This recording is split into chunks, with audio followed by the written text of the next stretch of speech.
মুখস্থ বিদ্যা ছাড়ো, ওয়ান ডে ওয়ান এমসিকিউ আমার বানানো ভিডিওগুলো দেখতে থাকো। আশা করি যে কোনো কম্পিটিটিভ এক্সামে তুমি হবে সেরা সেরা। Now let's see.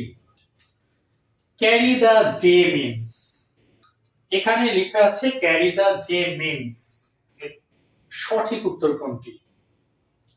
চারটা অপশন দেওয়া আছে। তোমার প্রথম কাজ হচ্ছে মিনিং পড়া, মিনিং ধরার চেষ্টা করব। যদি আমরা মিনিং জানি তো ভালো, না জানলে আরো ভালো।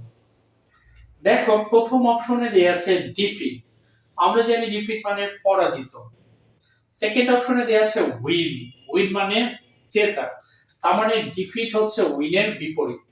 নাম্বার সি অপশন হচ্ছে লুজ, লুজ মানে পরাজিত। এবার ফলো করো, এখানে অলরেডি ডিফিট আর লুজ দুটোর অর্থ এক, সো এই দুটো এখান থেকে বাদ দাও। অপশন 4 এ দেয়া আছে ক্যারি, ক্যারি মানে বহন করা, সো এটাও তুমি এখান থেকে বাদ দাও। বাকি রইল win, so win is the correct answer. সহজভাবে মাথায় রাখবা, কোশ্চেন যেটা দেয়া থাকবে তার বিপরীত অর্থগুলো এখানে সাজানো থাকবে। তার পরিমাণ হচ্ছে তিনটা, বাট মিনিমাম দুটো থাকবে। যেমন এখানে ডিফিট আর লুজ দুটো এক, আর এর বিপরীতটা হচ্ছে উইন। মাথায় রাখবা এখানে যে ম্যাক্সিমাম যেটা পাবো আমরা তার বিপরীতটাই হবে আনসার। সো এইভাবে প্রতিদিন তুমি ওয়ান ডে ওয়ান এমসিকিউ দেখতে থাকো, নিজের স্কিলকে বাড়াতে থাকো। Thank you.